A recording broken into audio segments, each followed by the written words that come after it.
সাধারণ মানুষের সঙ্গে যেমন করে কথা বলো, খবরদার তোমার বাবা মায়ের সঙ্গে কিন্তু এমন করে কথা বলো না। আল্লাহ বলতেছে এমন করে কথা বলো যেই কথার মধ্যে তাদের প্রতি শ্রদ্ধা সম্মান জানানো হয়, অর্থাৎ দমকের সুরে।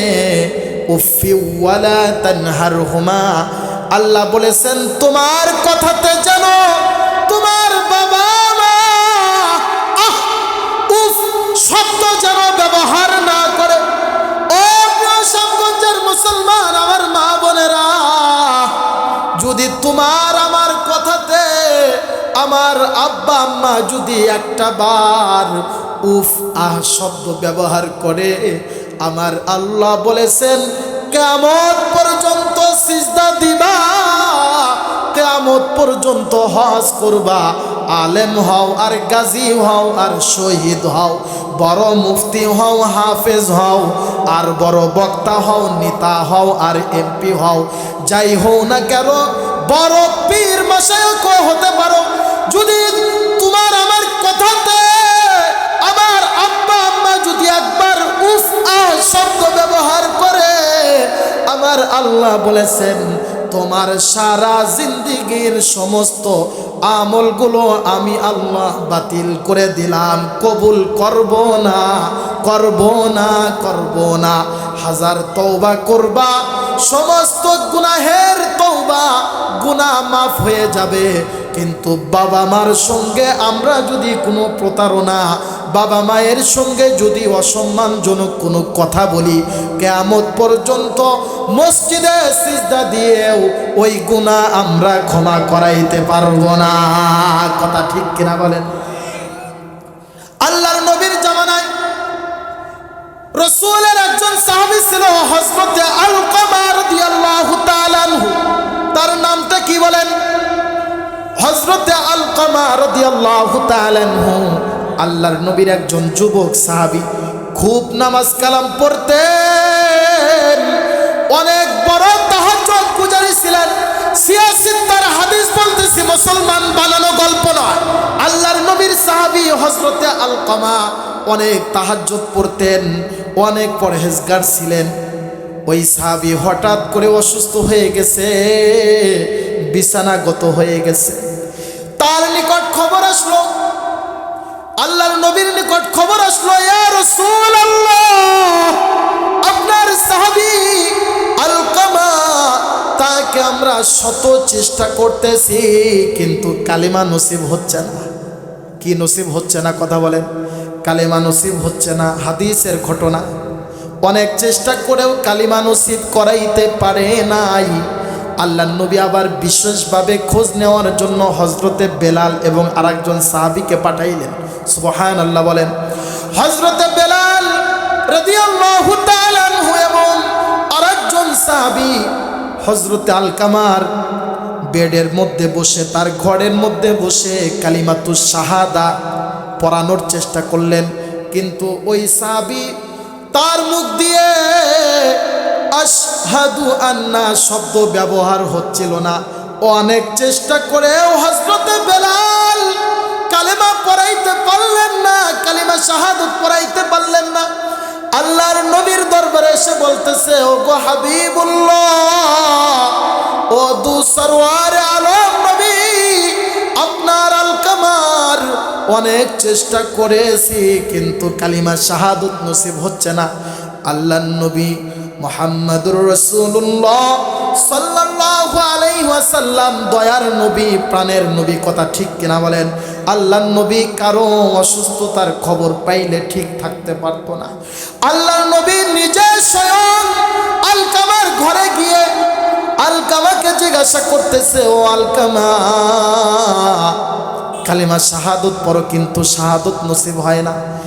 তিনি তো রাহমাতাল লিল আলামিন, তিনি তো সাইয়্যিদুল মুরসালিন। বুঝতে পারতেছিল না কারণটা কি, কালিমা শাহাদাত নসিব হয় না কেন। আল্লাহর নবী তিনি ছিলেন হিকমতওয়ালা নবী। তিনি ওই সাহাবীর মায়ের কাছে গেছে, তার মায়ের কাছে গেছে, অথবা তার মাকে ডাকতে পাঠাইছে হযরতে বেলালকে দিয়ে।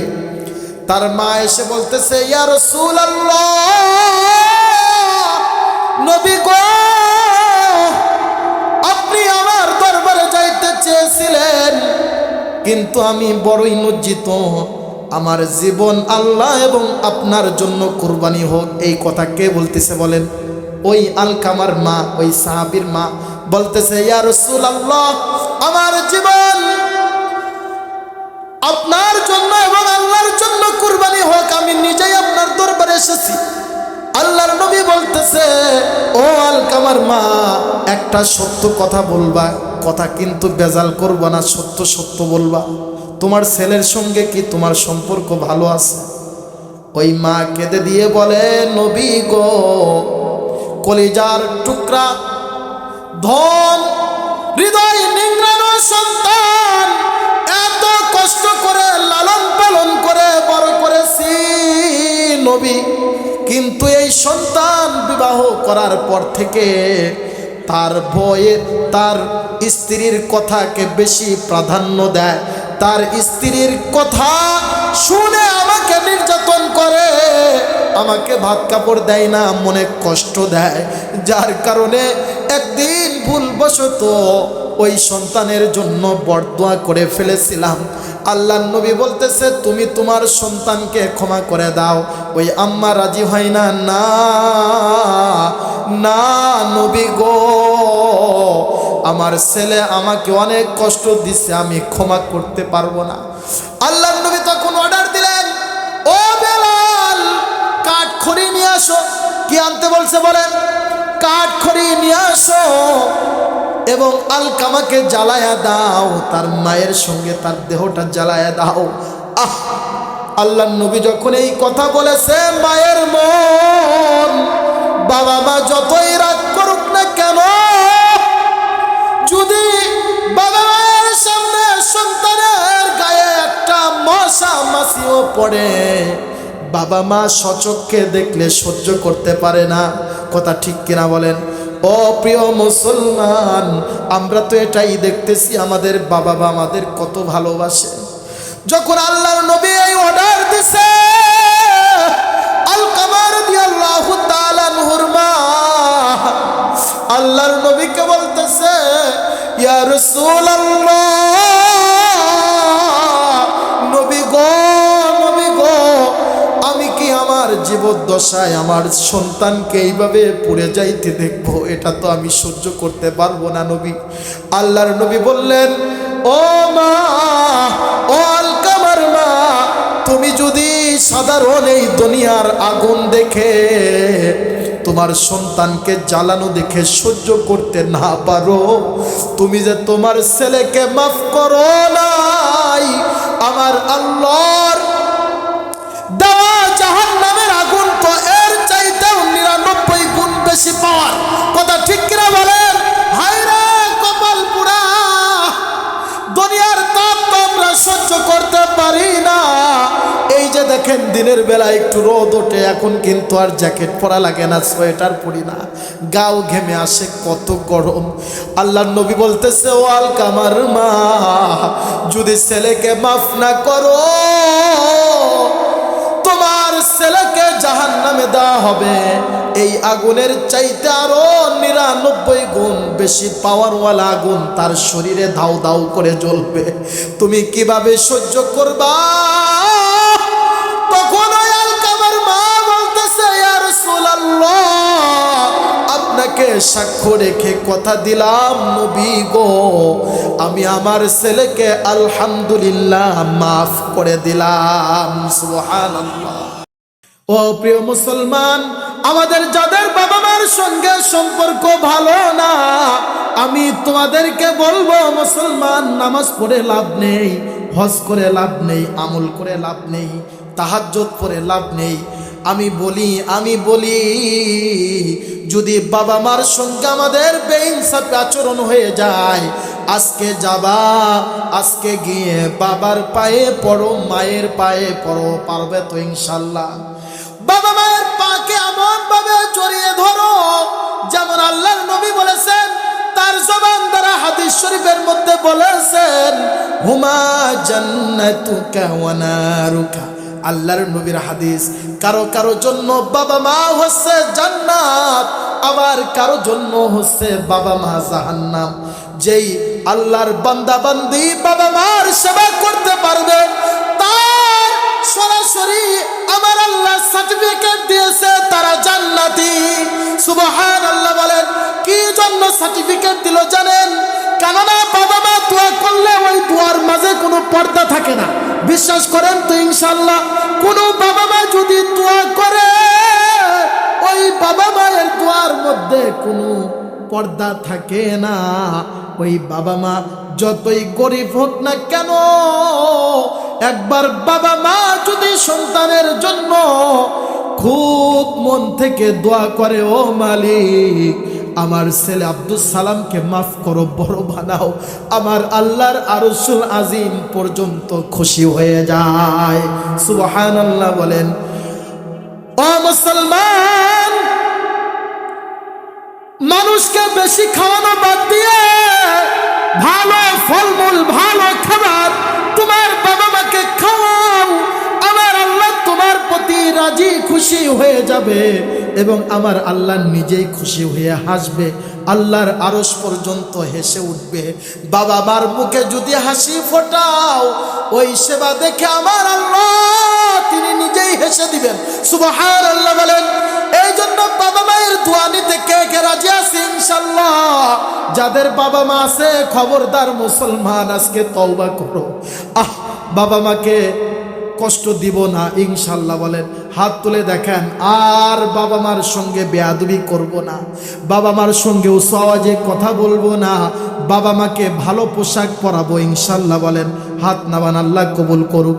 ও প্রিয় মুসলমান, বাবা মার দোয়াতে হযরতে ইমাম বাইজিদ বুস্তামি রহমাতুল্লাহি আলাইহি হয়েছে। আল্লাহু আকবার বলেন।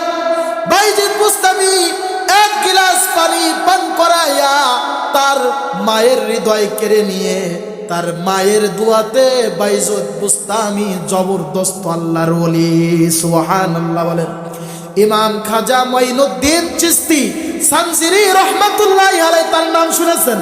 ভারতবর্ষের খাজা গরিবে নওয়াজ, খাজা গরিবে নওয়াজ যাকে বলা হয়, হযরতে ইমাম মঈনুদ্দিন চিশতি সানজিরি অনেক বড় বিখ্যাত একজন আল্লাহর ওলি এবং বড় আমলদারি ছিলেন, আল্লাহর বড় একজন আশিক ছিলেন।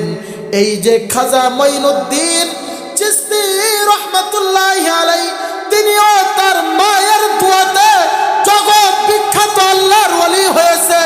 আর আমি বলবো যারা বেয়াদব বাবা মার সঙ্গে বেঈমানি করেছে, বেইনসাফি করেছে, বাবা মাকে কষ্ট দিছে, তাদের রোডঘাটে মৃত্যু হয়েছে, পাগল হয়েছে, জালেম হয়েছে, তারা নির্যাতনকারী হয়েছে, তাদের দ্বারা দেশ নিরাপদ নয়, জাতি নিরাপদ নয়, কোনো মানুষ তাদের কাছে নিরাপদ নয়।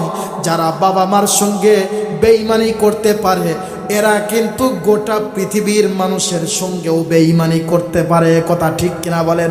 যে নিজের রক্তের সঙ্গে বেঈমানি করে মুসলমান, তার দ্বারা গোটা পৃথিবী কলুষিত হবে। কথা ঠিক কিনা বলেন? এই জন্য আমি বলবো যার সম্পর্ক বাবা মায়ের সঙ্গে নাই তার সম্পর্ক তো আমার আল্লাহর সঙ্গে নাই। যার সম্পর্ক বাবা মার সঙ্গে আছে আমি বলবো সে জ্বলন্ত আল্লাহর ওলি। আল্লাহু আকবার বলেন। যে বাবা মাকে খুশি করতে পেরেছে আমার আল্লাহ খুশি হয়ে তাকে ওলি ঘোষণা করেছেন। সুবহানাল্লাহ। আমি আপনাদেরকে একটা উদাহরণ দেই মুসলমান। বর্তমান পৃথিবীর মধ্যে পূর্বের থেকে আরম্ভ করে আজকের এই মুহূর্ত পর্যন্ত তামাম পৃথিবীর মধ্যে সবচাইতে বড় মুহাদ্দিস ছিলেন, তাকে বলা হয় আমিরুল মুমিনিন ফিল হাদিস, ইমাম বুখারী রাহমাতুল্লাহি আলাইহি। আল্লাহু আকবার বলেন। তার প্রতি কি বলেন? আমিরুল মুমিনিন ফিল হাদিস, ইমাম বুখারী রাহমাতুল্লাহি আলাইহি। এই কিতাবের ব্যাপারে কিন্তু আর একটা কথা আছে। মুহাদ্দিসিনে কিরাম বলেন আসহাল কুতুবি বাদা কিতাবিল্লাহ, আল্লাহু আকবার বলেন, আল্লাহর কালামের পরে সবচাইতে বড় গ্রন্থ হচ্ছে বুখারী শরীফ। কথা ঠিক কিনা বলেন? বুখারী শরীফ অনেক দামি কিতাব। এই যে বুখারী শরীফ যেই ইমাম লিখেছিলেন তার নাম হচ্ছে ইমাম মুহাম্মদ ইবনে ইসমাইল। সুবহানাল্লাহ বলেন। তার নামখানা কি আজকে মুখস্থ করে যান, ইমাম মুহাম্মদ ইবনে ইসমাইল রহমাতুল্লাহি আলাইহি। নামটাও আল্লাহর নবীর নাম সঙ্গে মিল আছে। আল্লাহু আকবার। ইমাম বুখারী তার নাম হচ্ছে ইমাম মুহাম্মদ ইবনে ইসমাইল। ইমাম বুখারী কিন্তু অন্ধ হয়ে জন্মগ্রহণ করেছেন। কি হয়ে? কথা বলেন। যেই ছেলেটা অন্ধ হয়ে জন্মগ্রহণ করলো ওই ছেলেটা গোটা পৃথিবীর জন্য সবচাইতে আলোকিত কিতাব লিখে গেছে এই চোখের জ্যোতি দ্বারা। সুবহানাল্লাহ। যেই ছেলেটা অন্ধ তার চোখের এই পাওয়ার দ্বারা গোটা পৃথিবীর সবচাইতে দামি হাদিসের কিতাব সে লিখে দিয়ে গেছে এবং আমাদের জন্য খেদমত দিয়ে গেছে। এই যে ইমাম বুখারী রহমাতুল্লাহি আলাইহি অন্ধ হয়ে জন্ম লাভ করেছে, আল্লাহর নবীর যেমন বাবা জন্মের পূর্বে ইন্তেকাল করেছে, ইমাম বুখারী রহমাতুল্লাহি আলাইহি তারও পিতা এইভাবে ইন্তেকাল করেছে।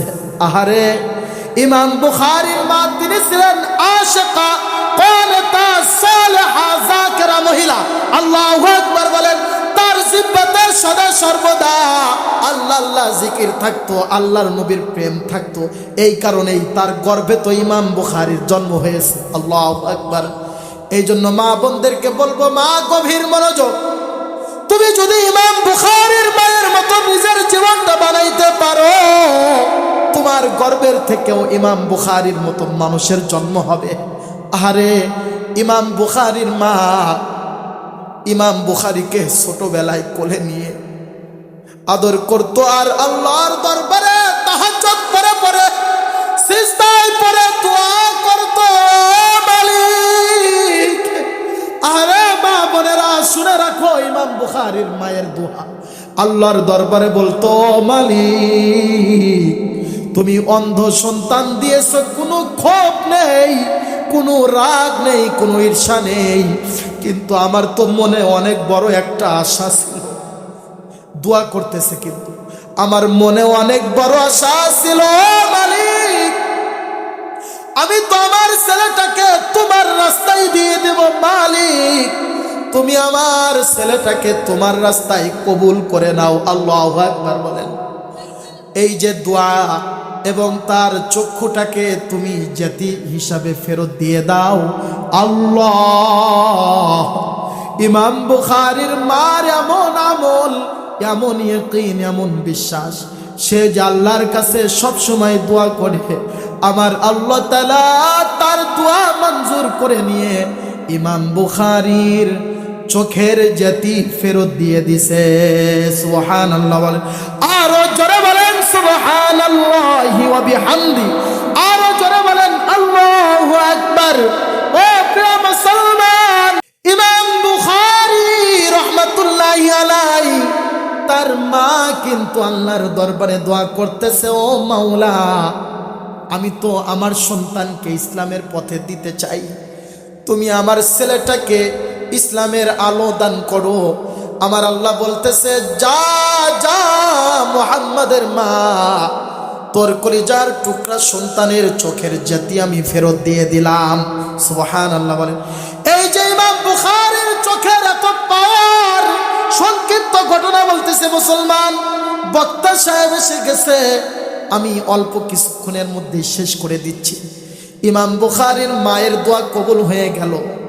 আমার আল্লাহ এতই কবুল করলেন, বুখারী শরীফকে এত ব্যাপকতা দান করেছে, গোটা পৃথিবীর মানুষ যদি হাদিস শরীফের কোনো দালিল আদিল্লা পেশ করে, সর্বপ্রথম কিন্তু বুখারী শরীফ থেকে দলিল দেয়। সুবহানাল্লাহ। এমনকি ইমাম বুখারী তিনি তার কিতাবের মধ্যে তাকরার সহকারে প্রায় ৯,০০০ হাদিস, এই এই যে 9000 হাদিস তিনি লিপিবদ্ধ করেছেন, প্রতিটা হাদিস লেখার পূর্বে 2 রাকাত করে নফল পড়েছেন। সুবহানাল্লাহ। তাও ওই নফল পড়েছেন রওজায়ে আতহারের পাশে বসে। সুবহানাল্লাহ বলেন। আল্লাহর নবীর মুবারক রওজার পাশে বসে 2 রাকাত করে নফল পড়েছেন। আর আল্লাহর নবীকে বলেছেন, ইয়া রাসূলুল্লাহ, এটা কি আপনার হাদিস? আল্লাহু আকবার বলেন। আল্লাহর নবী যখন বলেছেন, ও মুহাম্মদ, এটা আমার হাদিস, তুমি লিখতে পারো। তাহলে 9000 হাদিস লিখতে কয় হাজার রাকাত নামাজ পড়া লাগছে? কথা বলেন মুসলমান। 18,000। আল্লাহু আকবার কবীরা। 18,000 রাকাত নামাজ পড়ে ইমাম বুখারী তার কিতাবটা সাজাইছে। এটা হচ্ছে তার মায়ের দোয়া। সুবহানাল্লাহ বলেন। এই জন্য আজকের থেকে আমরা বাবা মার খিদমত করব ইনশাল্লাহ। বলি, হাত তুলে দেখাই, জীবনে যতদিন বেঁচে থাকবো বাবা মায়ের সেবা করব, খিদমত করব, বেয়াদবি করব না। সবচাইতে বড় পীর, বড় আউলিয়া হচ্ছে বাবা মা। বাবা মাকে খুশি না করে আউলিয়াদেরকে কিন্তু খুশি করা যাবে না। আগে বাবা মাকে খুশি, এরপরে পীরকে খুশি। আল্লাহ কবুল করুক।